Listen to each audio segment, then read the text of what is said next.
கர்த்தருக்கு மகிமை உண்டாவதாக. கர்த்தர் தாம் இந்த காலை வேளையிலையும் நம்மளுடைய தேவ செய்தி கேட்க செய்கிறார். அதுக்காக நன்றி விதத்தோடு ஸ்தோத்திரிக்கிறேன்.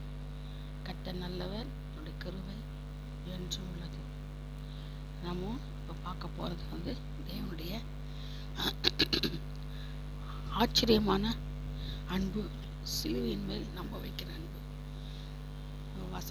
ஃபர்ஸ்ட் ஒரு வசனத்தை பார்ப்போம். அவர் முந்தி நம்மிடத்தில் அன்பு கூர்ந்தபடியால் நாமும் அவரிடத்தில் அன்பு கூறுகிறோம். 1 யோவான் 4:19.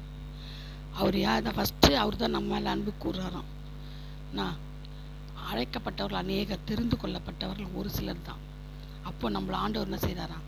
நம்ம மேலே தாயின் கர்ப்பத்தில் நம்ம தெரிந்து கொண்டு நம்மளை கூப்பிடுறார், தெரிந்து கொண்டு அழைக்கிறார், அழைச்சி நம்மளை தெரிந்து கொள்கிறார்.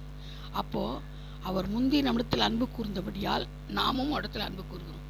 ஃபஸ்ட்டு அவர் தான் நம்ம மேலே அன்பு கூறுறாரு.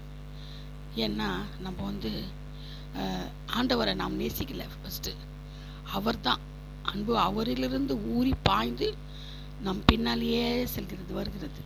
அவர் முந்தி நம்மிடத்தில் அன்பு கூர்ந்தபடியால் நாமும் இடத்துல அன்பு கூறுகிறோம். அன்புக்கு காரணம் அன்பே தான். அவர் அன்பு கூறுகிறார், நாமும் அன்பு கூறுகிறோம். அவருடைய அன்பு முதலாவதானது, நமது அன்பு இரண்டாவது. இது சத்தியம். நாம் அன்பு கூறுவதற்கு முன்பே அவர் நம்மில் அன்பு கூர்ந்தார். பாருங்க, நம்ம மனம் மாறதுக்கு முன்னாடியே அவர் நம்மளை என்ன செய்கிறாரு? மனம் மாற வைக்கிறாரு. நம்ம மனம் மாறல, அவர் நம்மளை தெரிந்து கொண்டதுனால்தான், நம்ம மேலே அன்பு வச்சதுனால்தான் நம்மளை மனம் மாற செய்கிறார். நம்மளை நேசிக்க, அவரை நீங்கள் நேசிக்க, நம்ம நேசிக்கிறோம் இல்லையா? அது காரணம் என்ன? ஒன்றும் கிடையாது. அவர் நம்ம மேலே வச்ச நேசிப்புனால்தான் நம்ம அவர் மேலே வச்சு நேசிக்கணும். அது காரணம் விசுவாசம். நீங்கள் அதை விசுவாசித்தீர்கள் என்னன்னு சொல்கிறார். நம்ம என்ன செய்யணும்? அவர் மேலே வச்ச அன்பினால விசுவாசிக்கணும். அவரை விசுவாசிக்கணும்.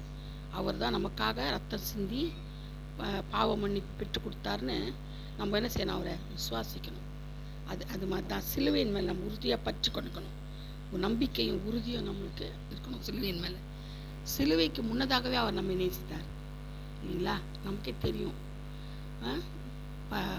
தேவ ஆட்டுக்குட்டி எல்லா மக்களுடைய பாவங்களையும் சுமந்து கொண்டு சிலுவையில் மாண்டார். அப்போ பாருங்க, அந்த நாட்களில் சூரியன் இருளடைந்தது, நீதியின் சூரியன் பிரகாசிக்க தொடங்கினார். சூரியன் இருள் அடைஞ்ச உடனே நீதியின் சூரியனை செஞ்சார், பிரகாசிக்க தொடங்கினார். அந்த நாளில் அவர் உன்னதமான அன்பை நிரூபித்து விட்டார். அழுகியால் கண்கள் சிவந்து விட்டன, கன்னங்கள் உமிழ்நாள் அழுக்கடைந்தது. பாருங்க, அவர் எப்படி அவருடைய ரூபமே மாறி போச்சு. அவர் நமக்காக சிலுவையில் அறையப்பட்டன விரும்பத்தக்க ரூபம் அவருக்கு இல்லாதிருந்தது. அப்போ பாருங்க, எவ்வளோ பயங்கரமான முள்கிற காயம், விழாவில் காயம், கை கால்கள் ஆணியில் பரவட்ட காயம், நாவு வறண்டு போச்சு, துக்கம், தாகத்தால் நாவு வறண்டு முகமெல்லாம் ரத்தமாக போச்சு, கை காலெலாம் ரத்தம் ஆறா ஓடுது. அந்த முழு சரீரத்தை விட்டு ரத்தம் ஃபுல்லாக ஒரு சொட்டு இல்லாமல் ஓடிக்கிட்டு இருக்குது. பாருங்க, கடைசியாக பாருங்க, அவன் விழாவில் குத்துறான், ஒரு குத்துறான் பாருங்க. குத்தனா ஈட்டிலேருந்து குத்தின குத்துக்கு வெளியேறப்பட்ட ரத்தமும் தண்ணீரும் புறப்பட்டு வருது. அப்போது அவரது அன்பின் அவருடைய அன்பு எப்படியாப்பட்ட அன்பு! நாம் உருவாகும் முன்னவே, இவ்வுலகில் பிறப்பதற்கு முன்னமே அவர் நம்மை முதலாவது நேசித்தாரே. நம்ம நேசிக்கிறார், தாயின் கர்ப்பத்தில் நம்மளை கொண்டு நேசிக்கிறார்.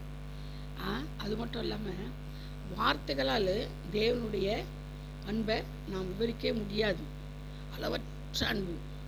அவர் நம்மளை பறத்தை விட்டு இறங்கி ராஜ மகிமையை துறந்து பூமியின் பலவீனங்களை எடுத்துக்கொண்டார்.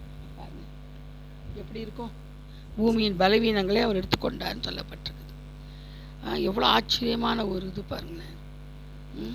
கர்த்தர் எவ்வளோ நல்லவர். அந்த அன்பு சகிப்புத்தன்மையால் பலமுறை நாம் அவிசுவாசித்தாலும் பாவத்தாலும் கோபமூட்டினாலும் ஒருபோதும் தணிந்து போகவில்லை. அவருடைய அன்பு ஒழுங்கா தணிந்து போயிருக்கா?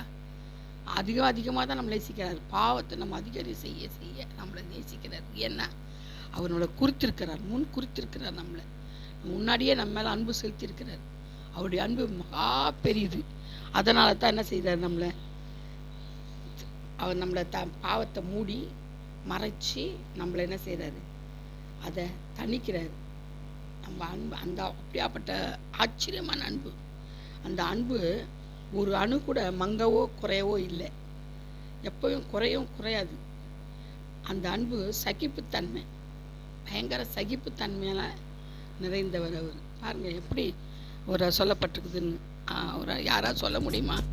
இந்த அன்பு வந்து வெளியேற பெற்ற அன்பு சொல்ல முடியுமா? சொல்லவே முடியாது. ஏன் அப்படி சொல்ல முடியாதுன்னு நினைக்கிறோன்னா, அப்படியாப்பட்ட ஒரு பெரிய பாக்கியம் நம்மளுக்கு இருக்குது. அவர் நம்மளுக்கு பெரிய பாக்கியத்தை கொடுத்துருக்கிறார். புகழ், ஆஸ்தி, அந்தஸ்து எல்லாம் எப்படி வந்தது நம்மளுக்கு? ஐஸ்வர்யங்கள் எப்படி வந்தது? அவருக்கு கையின் வேலையினால் வந்ததா? கையின் பிரயாசத்தை நம்ம வேலை செய்யறதுனால வந்ததா? இல்லை. அவர் கொடுத்த பலத்தினால நம்ம வேலை செய்கிறோம் இல்லையா? அவர் கொடுத்த ஜீவனால், அவர் கொடுத்த பலத்தினால தான் நம்மளால் என்ன செய்ய முடிஞ்சுது? இதெல்லாம் செய்ய முடிஞ்சுது. உண்மையாகவே பாருங்கள், அவரை ருசிக்கணும். நம்ம என்ன செய்யணும்? அவரை ருசித்து பார்க்கணும். அப்போ தான் நம்மளால் அவரை வந்து ஒரு ஃப்ரெண்டா, ஒரு தாயா, தகப்பனா, சகோதரனா, சகோதரியா எல்லா ரூபத்திலும் ஏற்றுக்கொள்ள முடியும். நம்ம அவரை ஏற்றுக்கொள்ளனா அவர் அன்பின் நதி. நம்முடைய தேவனுடைய இருதயத்திலிருந்து என்னுடைய இருதயத்தில் பாய்ந்து வருகிறதான அன்பின் நதி அவர். பாருங்கள், அந்த அன்பின் நதியை நம்ம எப்படி கனம் பண்ணணும், எப்படி இருக்கணும், எப்படி வச்சிருக்கணும்?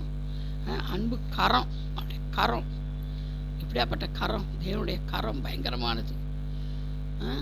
ஆணிகள் கடாவப்பட்ட கரம், சுகத்தை தருகிற கரம். என் தழும்புகளால் குணமானீர்கள்னு சொல்கிறார். அவருடைய தழும்புகளால் குணமாகிறோம்.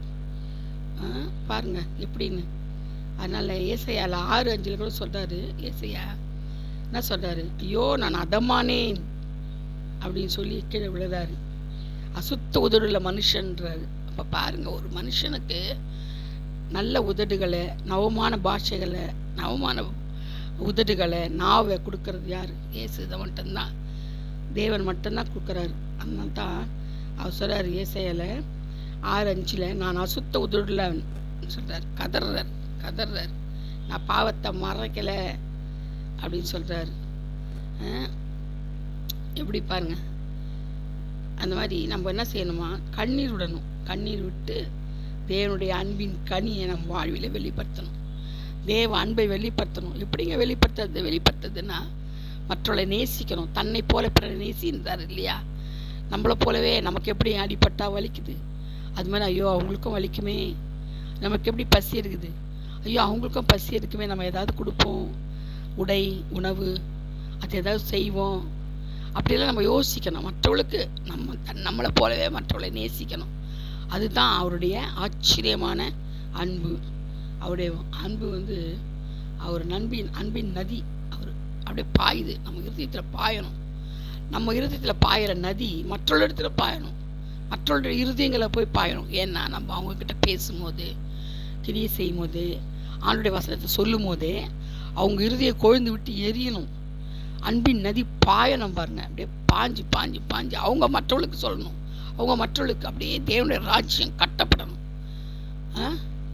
தேவனுடைய ராஜ்யம் பூலோகம் எங்கும் சர்வ சிருஷ்டிக்கும் தேவனுடைய ராஜ்யம் பிரசங்கிக்கப்படணும். அதுதான் ஆண்டவர் விரும்புறது, நம்மக்கிட்ட எதிர்பார்க்கறது.